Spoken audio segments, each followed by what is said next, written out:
여러분 주말 잘 보내셨습니까? 뉴스파이터 김영준입니다. 법원이 파격적인 실험에 들어갔습니다. 음주 뺑소니에 혈중 알코올 농도 측정도 거부한 30대 남성. 1심에서는 징역 1년 실형을 선고받았답니다. 그런데 항소심 재판부가 이 남성에게 솔깃한 제안을 합니다. 석방 후에 석 달간 술을 안 마시면 형량을 줄여주겠다는 겁니다. 당연히 이 남성 성실히 참여하겠습니다. 이랬겠죠. 진짜로 잘 지키는지는 재판부가 꼼꼼히 확인하겠답니다. 그런데요, 이런 사람도 있습니다. 음주 후에 운전대를 잡은 게 아니라 술을 마시면서 운전하는 간 큰 사람요. 앞서도 이 남성 음주운전으로 6차례 적발된 전과가 있었답니다. 개과천선이란 게요, 말처럼 쉽지 않다는 걸 여실히 보여줍니다. 8월 26일 월요일 뉴스파이터에서 잠시 후에 고발해 보도록 하겠습니다.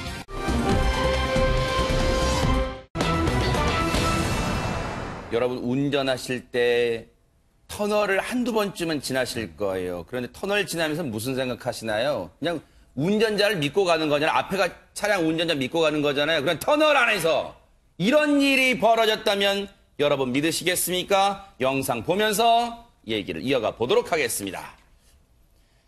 자, 강원도의 한 터널이에요. 그런데 화물차 한 대가 들어가는데 보세요. 저렇게 멈춰서더니 여러분 믿기십니까? 유턴을 합니다. 터널 안에서. 유턴을 시도합니다. 띵! 뒤로 가다가 쾅 부딪혀요. 그러니까 지금 차량들이 놀라서 비상등 켜고 깜빡깜빡 켜고 기다리는데 아마 경적도 울렸겠죠. 빵빵 울렸을 거예요. 저 차량 아랑곳 않고 계속해서 방향을 틉니다. 역방향이잖아요. 그렇게 해서 저 터널 안에서 역주행으로 왔던 길을 되돌아 빠져나오고요. 저 터널 빠져나온 뒤에도 곧장 가는 게 아니라 공터에, 그 터널 밖에 공터에 멈췄어요. 저렇게 비상등 켜고 멈췄습니다. 아니 대체 지금 저렇게 고속도로 순찰대는 이제 온 거예요?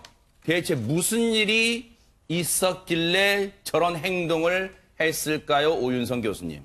네, 원인은 술이었습니다. 네, 제정신이 아니었죠. 지금 이제 2차선 그 터널 그 좁은 데서 네. 이 조그만 승용차도 아니고 커다란 그 트럭을 불법 유턴을 했다라고 하는 건데요. 네. 저게 이제 그 40대 운전자 A씨가 네. 이날 밤 12시 44분 정도에 술을 마시고 네. 그 상태에서 자기의 그 3.5톤 화물차를 네.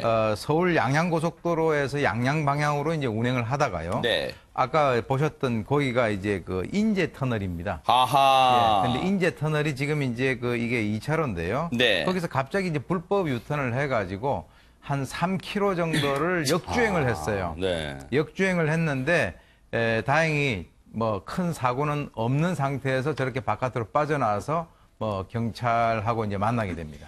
그런데요, 참 진짜 아찔한 순간이었어요. 근데 여러분 뉴스파이터에서도 가끔 이런 끔찍한 사고 전해드립니다만은 터널에서요 사고가 나면요 걷잡을 수 없이 커집니다. 그런데 김남국 변호사님, 여기가 인제 터널이면 제가 알기로는 국내 최장 터널은 아니에요, 이곳이? 네, 맞습니다. 터널 길이만 11km. 와. 굉장히 긴, 국내에서 가장 긴 터널이고요. 네. 사실 이제 터널에서 사고가 많이 발생하기 때문에 차선 변경 금지, 속도를 줄여라 제한, 그리고 반드시 라이트를 켜라라고 하는 이유가 사고 발생 위험이 높기 맞아요. 때문이잖아요. 네. 그런데 지금 이 문제가 된 이 차량은 무려 3.5톤의 화물 차량이었고요. 네. 그다음에 화물도 굉장히 많이 적재가 되어 있었던 그런 상황이었습니다. 네. 그리고 유턴하는 그 과정에서 빠르게 그냥 뭐 이렇게 방향을 바꿨던 것이 아니라 앞으로 전진, 뒤로 후진, 앞으로 전진 이러면서 이 유턴하는 데만 1분 30초나 걸렸다라는 겁니다. 네. 그리고 바로 뒤따르던 차량이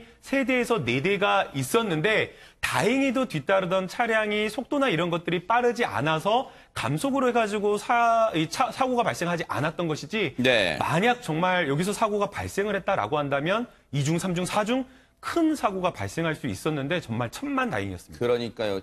저 화물차 운전자요. 정말 지금 생각해보면 운이 좋았어요. 가끔 뉴스파이터에서 전해드리는 얘기 중에 뭐가 있는지 기억나시죠?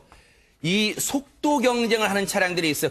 그 차량들은 터널에서도 200km 이상을 막 달립니다. 만약 그런 차량들이 저기를 지나다가 저 장면을 목격했다면, 딱 마주쳤다면 어떻게 됐을까? 처참한 터널 안에 사고가 났을 거예요. 그런데 지금 저 역주행하던 차량 이 터널을 빠져나와서 어디로 멀리 가지는 않은 것 같습니다. 오윤성 교수님. 예, 그렇습니다. 저게 이제 편도 2차로이기 때문에 네.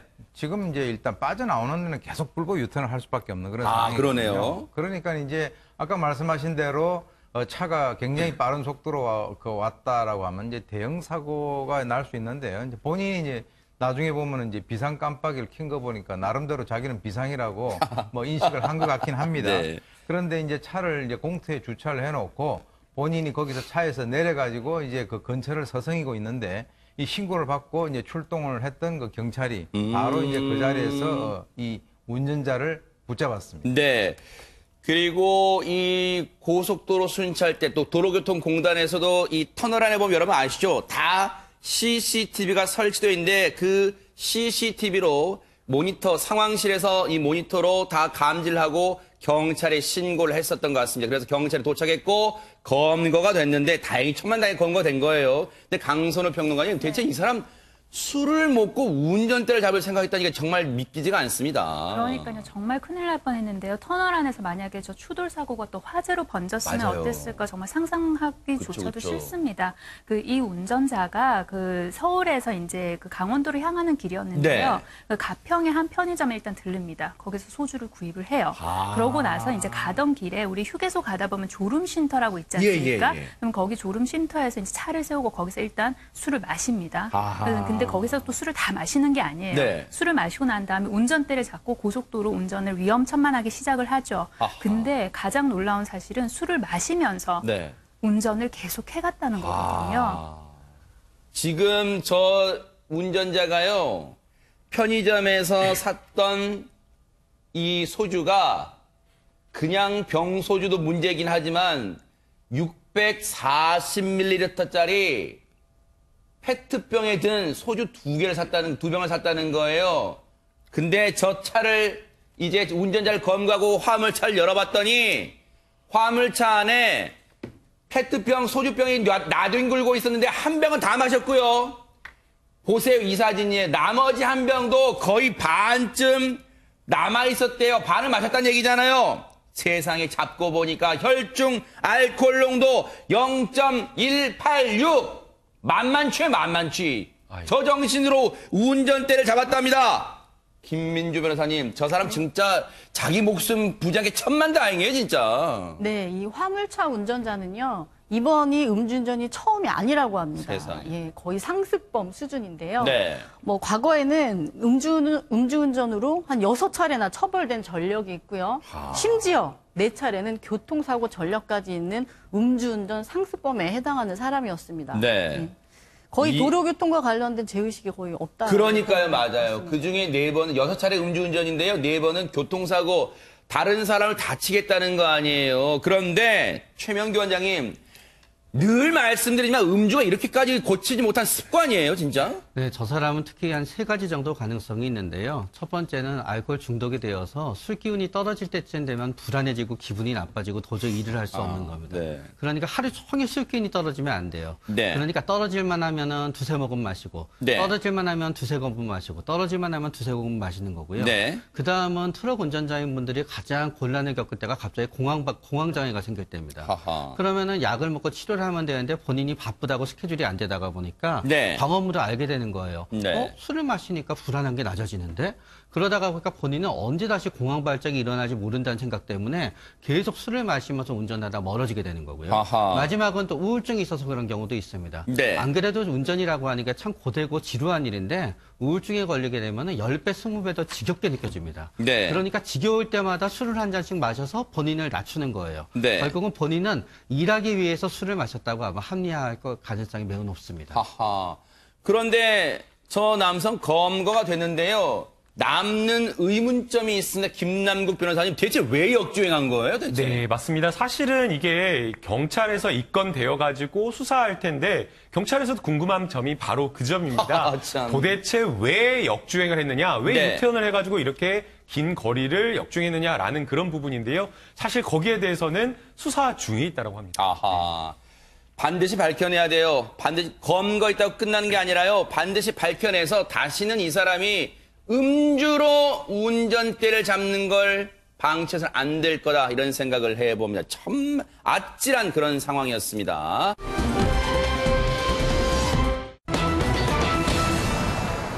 여러분은 소중한 돈을 은행에 만약에 안 맡기신다면 어디에다가 숨기실까요? 김남국 변호사님.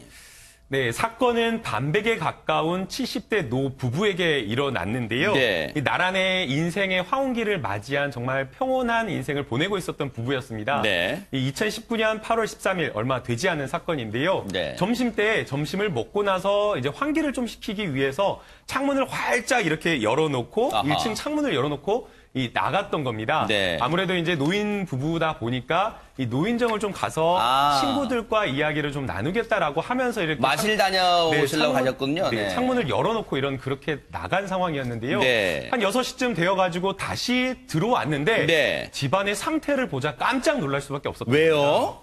네, 일단은 아까 1층 창문을 열어놓고 갔다라고 말씀을 드렸었잖아요. 네. 그런데 그 1층 창문 앞에 여러 화분들이 좀 있었는데 화분이 다 넘어져 있었고요. 아이고. 그 다음에 깜짝 놀라가지고 집 안으로 들어가 보니까 집안 곳곳이 난장판이 되었던 겁니다. 아이고. 뭐 작은 방, 뭐 큰 방 할 것 없이 여러 군데가 전부 다 이렇게 뭔가 이렇게 차디 뒤져진 것처럼 이렇게 세상에. 그런 상황이었는데 깜짝 놀랄 수밖에 없는 상황이었고요. 사실은 어떤 이렇게 집안이 난장판 된 것도 문제였지만 집안에 어딘가에 중요한 물건이 있다라는 거 다 알지 않습니까? 네. 그래서 이 상황에서 당연히 이 할머니는 귀중품이 있는 작은 방으로 뛰어 들어갈 수밖에 아유, 세상에. 없었는데요. 작은 방에 뛰어 들어가자 더 까무라칠 수밖에 없었다. 왜요? 작은 방은 설마 작은 방까지 그 도둑이 뭔가 뒤져봤을까? 작은 방은 온전했겠죠? 작은 방이 온전하지 못했습니다. 아이고. 안타깝게도 이 할머니가 현금 2,600만 원을 작은 방 안 깊숙한 곳에다가 숨겨놨었는데요. 대박 사건. 어떻게 된 것인지 도둑이 이것도 알아가지고요. 네. 그 장롱송에 있었던 현금 다발 뭉치를 다 가져가 버린 겁니다. 아이고, 어떡해요. 네, 그리고 또 귀중품, 아마 금부치 같은 것들 많이 가지고 있지는 않으시는데 할머니도 한 40만 원 상당의 귀금속 순금을 놔두고 있었던 그런 아우, 상황이었는데 세상에. 그 금목걸이도 깜짝같이 사라졌다고 합니다. 아이고, 세상에 2,600만 원이 이 할머니한테는 진짜 어떤 돈이겠어요? 진짜 세상에 은행에 돈 맡기지 않은 돈을 집안 구석구석에 잘 숨겨놨던 돈. 이 할머니가 정말 다리에 힘이 풀렸을 거 아니에요. 털썩 주저앉아 경찰 일단은 정신을 차려서 경찰에 신고를 했답니다. 오윤성 교수님. 네, 보통 사람 같으면 이제 집에 귀가를 했는데 자기의 그 보금자리에 누가 침입을 해가지고 자기가 그 꽁꽁 숨겨놨던 그 돈을 포함해가지고 모든 것을 다 뒤집었다. 이제 만약에 지금 이제 아마 이제 그 시청자분들께서도 절도 경험을 당하신 분들은 이거 엄청난 트라우마예요. 맞아요. 예, 자기의 어떤 그 보금자리에 누가 침입을 했다라고 하는 거. 막 이사 가는 분도 많아요. 그렇습니다. 네. 그래서 이제 거기 무서워서 더 이상 살지 못하고 다른 곳으로 옮기는 분도 그렇죠. 계신데 네. 지금 뭐 사실은 그 할머니 입장에서는 특히 뭐 2,600만 원이라고 하는 이 거금을 같이 그 이렇게 분실했기 때문에 네. 하늘이 무너졌겠죠. 그러네요. 그래서 이제 경찰에 신고를 하게 됩니다. 이 경찰은 뭐 당연히 이 할머니의 그 의뢰에 의해서 그 집안에 어떤 사람이 이제 침범을 했는가라고 하는 것과 연관해가지고 요즘엔 CCTV가 잘 돼 있으니까요. 아하. 그래서 이제 CCTV 수사를 포함을 해가지고 경찰청에 이제 지금 이제 그 CCTV 분석을 의뢰를 하는데 네. 사실 이제 할머니뿐만 아니라 할아버지도 같이 있단 말이죠. 근데 이제 부부가 만약에 그런 일이 있으면 할아버지도 같이 펄펄 뛰어야 되는데 할아버지는 뭔가 애매하고 좀 불편한 그런 기색을 보였다라고 하는 것을 봐서는 이게 조금 뭔가 이상하지 않느냐라고 지금 생각이 되는 그런 상황이 전개가 됩니다. 경찰이 집안 곳곳을 막 지문 감식하고 막 이런 거 있잖아요. 이렇게 막 했을 거 아니에요. 증거 수집한다고. 할머니 옆에서 아이고 내 돈 했을 텐데 할아버지는 왠지 불편한 심기로 그 경찰들의 증거 수집 모습을 지켜봤대요. 혹시 김남국 변호사님, 할멈, 그 2,600만 원 뭐 얼마나 된다고 신고까지 혹시 이랬을까요?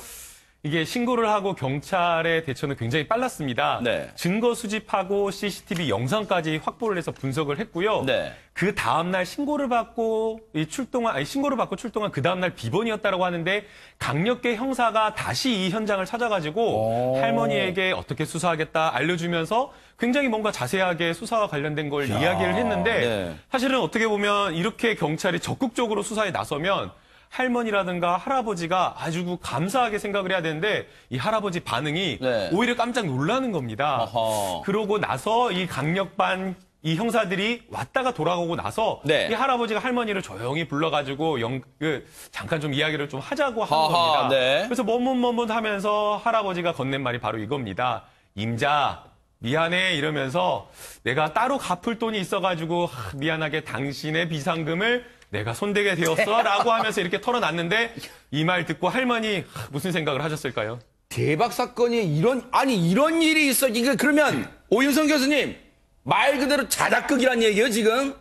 그렇습니다. 자기가 이제 훔치고 난 뒤에 외부에서 침입을 해가지고 이제 누가 절도를 해간 것 같이 집안을 다 흐트려 놓고 본인 사실 이제 할머니의 금부치 중에서 한 40만 원 정도는 자기가 별로 필요도 하지 않는데 그것을 놔두고 가면 의심을 받을까봐 그것까지 다 포함을 해가지고 그것을 어디다 갖다 놨냐면 자기 집에 있는 김치 냉장고 밑에다가 넣어놨어요.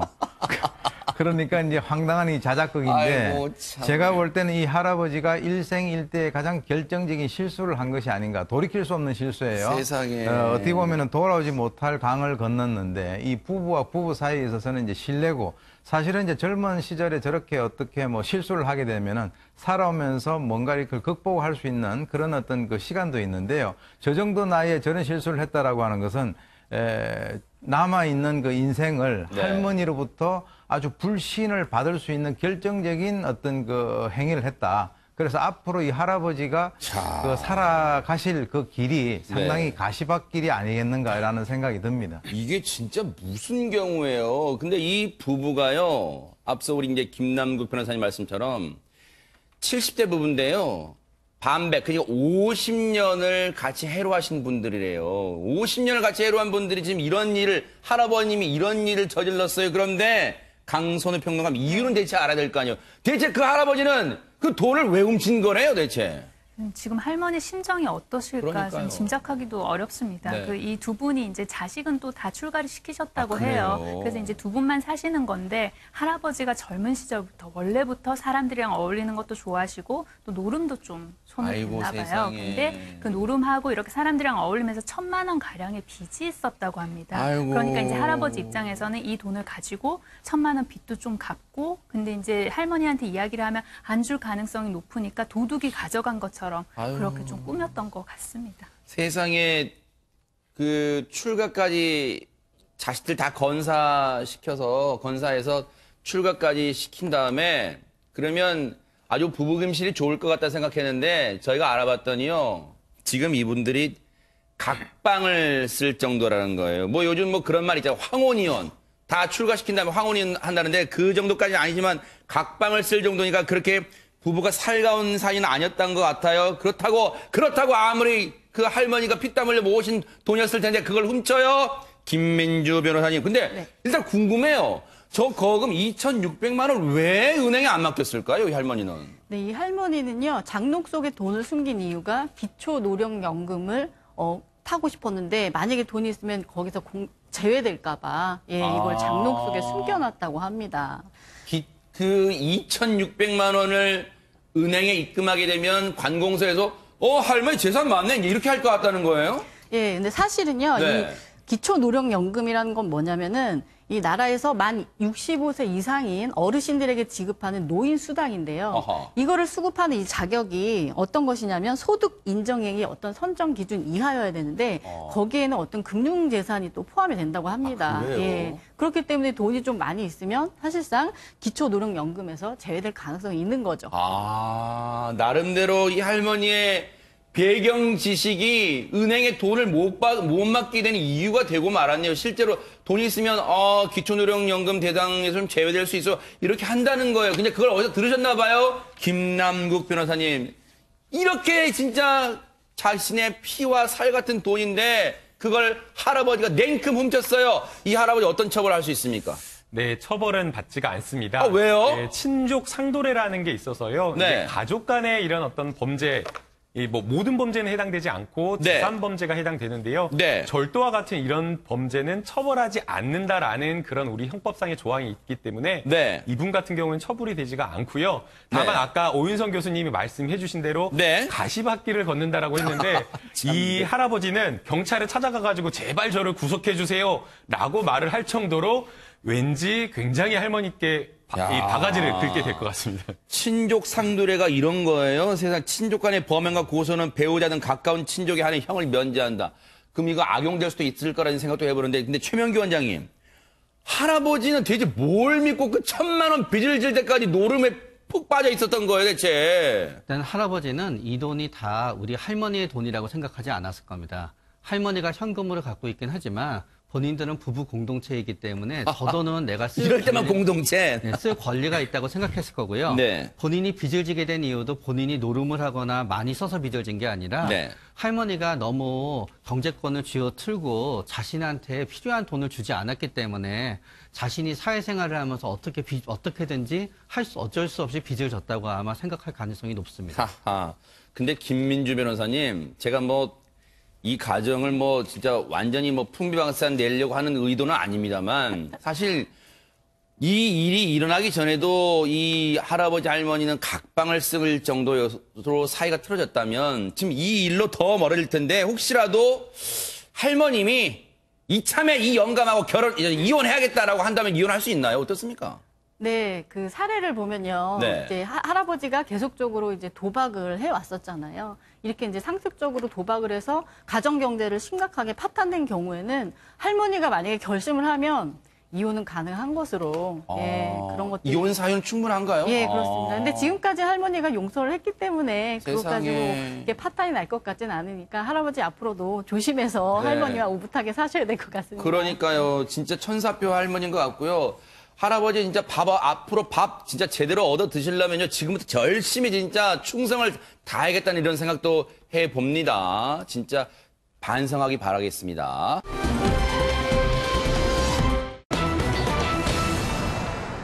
지금 이 분위기에서 한국 사람 전체를 매도한 듯한 그런 영상이 하나 공개가 됐습니다. 지금 정말 나쁘끄럽다는 생각이 들어요. 어떤 영상인지 같이 한번 보면서 얘기를 나눠보도록 하겠습니다. 한 길가에 보세요. 일단 보기에도 건장한 남성이 걸어갑니다. 저렇게 모자도 뒤로 돌려 쓰고 가는데 누구를 따라가는 걸까요? 어디를 정처 없이 가는데 어떤 여성들을 따라가는 것 같습니다. 그런데 뭐라고 계속 말을 건네는 것 같아요. 말 붙이는 것 같아요. 그러다가 뭔가 지금 흔들리죠? 갑자기 여성이 땅바닥에 내동댕이 쳐지고 여성의 머리채를 이 남성이 잡고 흔듭니다. 지금 저 영상이 공개되면서 대체 무슨 일이 있었던 건가 하실 거 아니에요? 현장에서 대체 무슨 일이 있었는가 현장 목소리 한번 들어보시고 이어가 보도록 하겠습니다.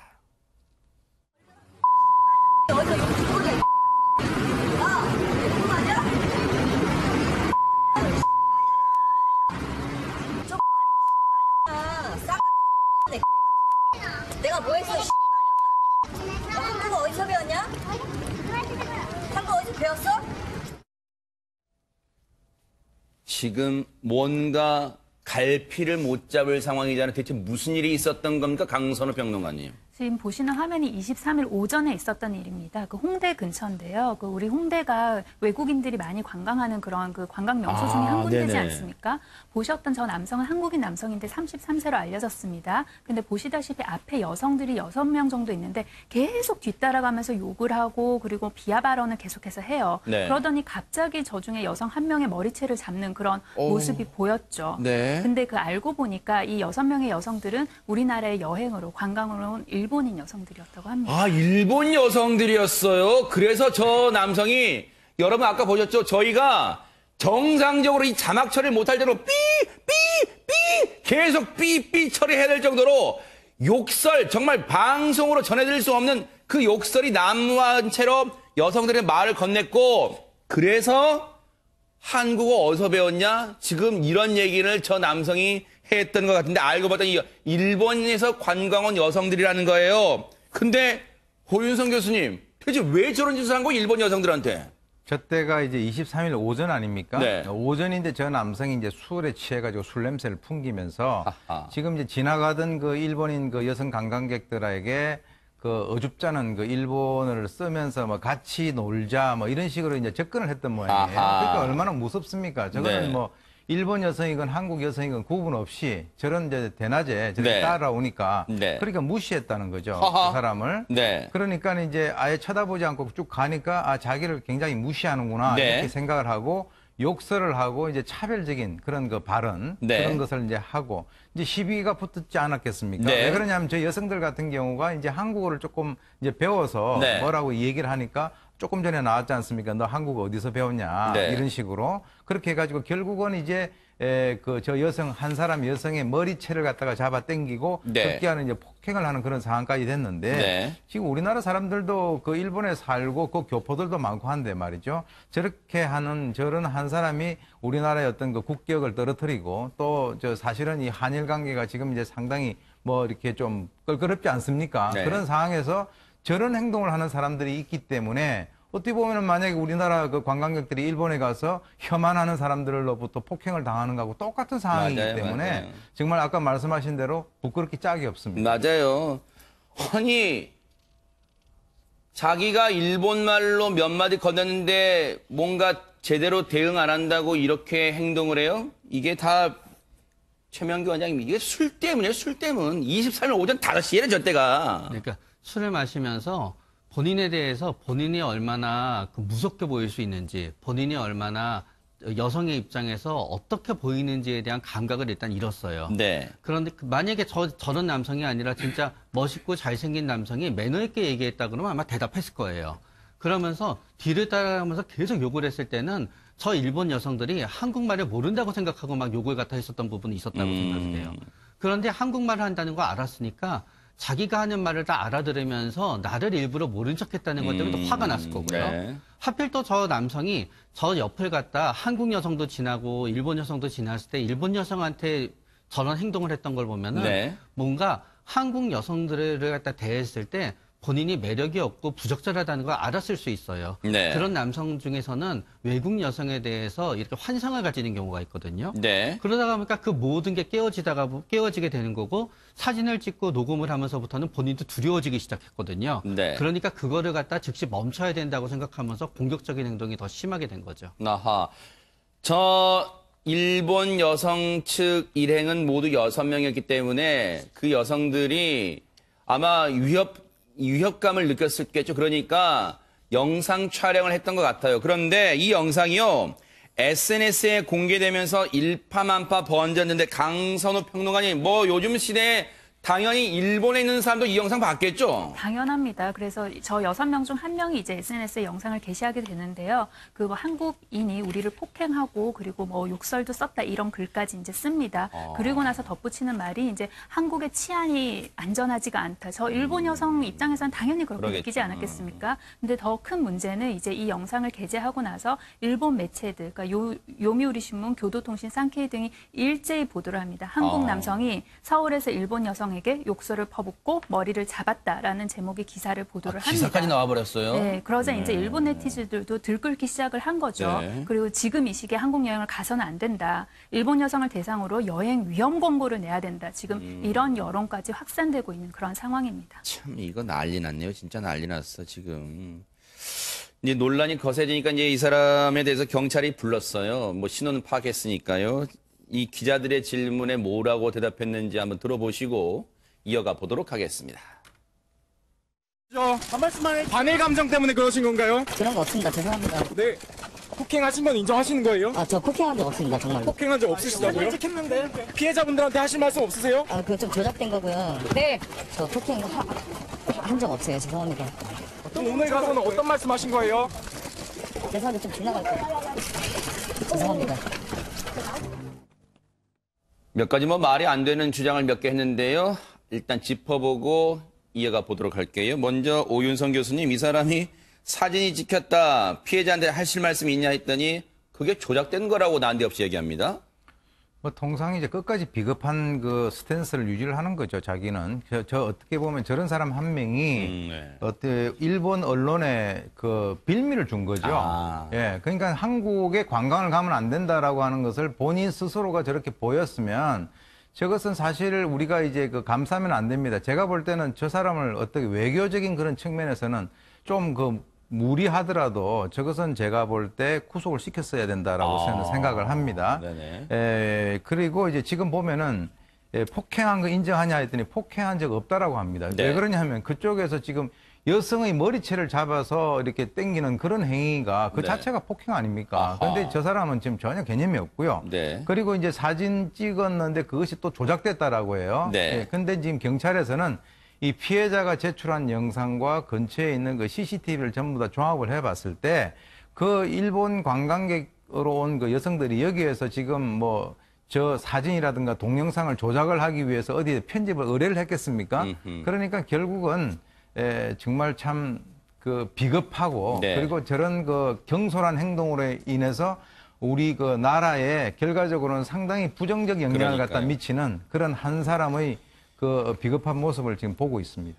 입이 한 개인 이유, 눈과 귀가 두 개인데 입이 한 개인 이유는요. 말을 줄이라는 거예요. 그냥 잘못했으면 하면 되지 뭘 저렇게 사설이 길어요. 그런데 김남국 변호사님, 이 사람 뉴스파이터도 평소에 안 봤나 봐요. 요즘은 이 일반 상식적으로 멱살만 잡아도 폭행이라는 거 다 아는데 머리채를 잡았는데도 폭행이 아니라고 우기고 있어요, 지금? 그러게 말입니다. 머리채를 단순하게 잡은 것이 아니라 잡아가지고 지금 피해자가 넘어진 것을 확인할 수 있기 때문에 네. 사실은 저것은 단순 폭행이 아니라 상해가 될 수도 있는 그런 상황인데 네. 때린 적이 없다라고 이야기를 하는 것은 본인의 행동에 대해서 굉장히 무책임하게 회피하는 어떤 그런 태도를 지금 보이고 있는 것으로 보이고요. 네. 또 출석하면서 이런 이야기를 했다라고 합니다. 네. 일방적으로 가해자로 매도되고 있다라고 이렇게 이야기를 했는데 네. 아마 이제 본인이 억울하게 생각하는 점이 이건 것 같습니다.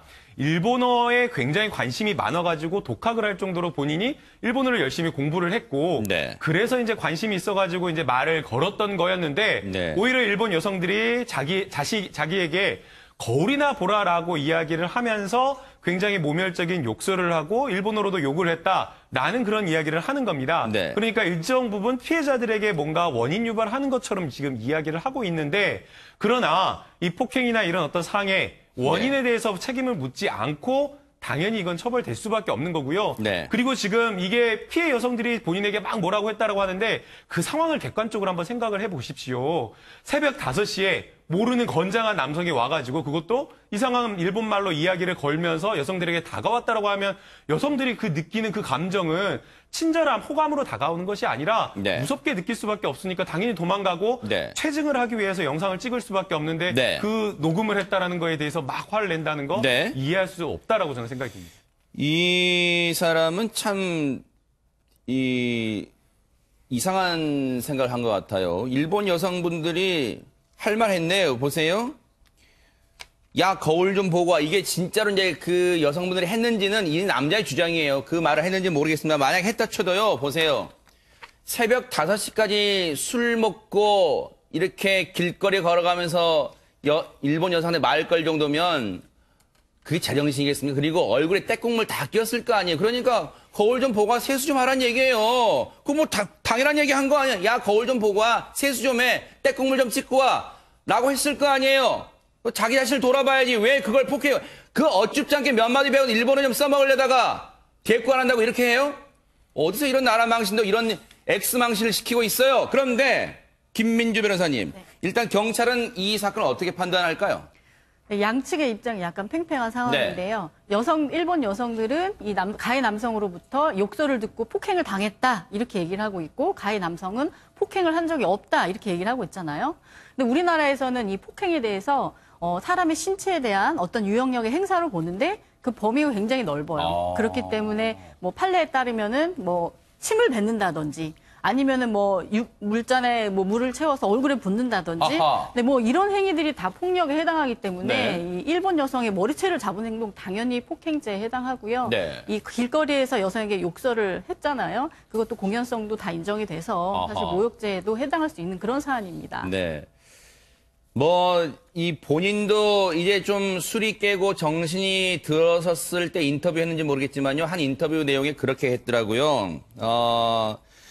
무리를 빚어 죄송하다. 후회는 했다는 거예요. 그리고 이게 이번 한일 갈등 국면과는 이번 일이 전혀 관련이 없다고 본인이 얘기했어요. 이게 술이 좀 깼다는 얘기예요. 이게 술이 깨니까 이런 얘기를 하는 거예요. 진심으로. 그리고 일본에 대한 악감정 없다. 이런 얘기를 하고 있고 피해 여성에게 다시 사과를 하겠다. 이런 뜻을 전했다고 하니까요. 이게 진짜라고 믿을게요. 그러니까 이제 진심으로 잘못을 뉘우치고 그리고 새벽까지 술 먹고 돌아다니는 그런 행동 좀 하지 마세요. 이게 모든 일의 근원이, 화의 근원이 늦게까지 술 퍼먹고 다니는 그것 때문에 일어난다는 거 꼭 명심하기 바랍니다. 반성하세요.